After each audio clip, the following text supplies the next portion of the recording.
Това е Симес Визиро за лакатник. Отива празен и се връща пълен.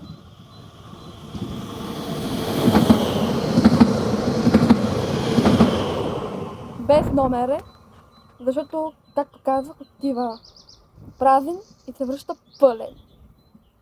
С пътници.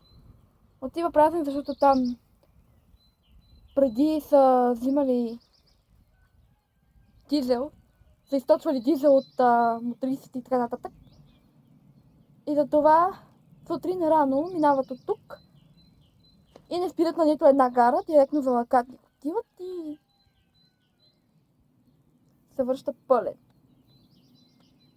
7:40 и... Мисля, че 7:40 минава през Гарс. Да, през Гарс Фойге, 7:40 минава. Аз си чакам моя влак. Оня с конските вагони, шумотенето и ти. Но, така че казвам чао и до следващия път.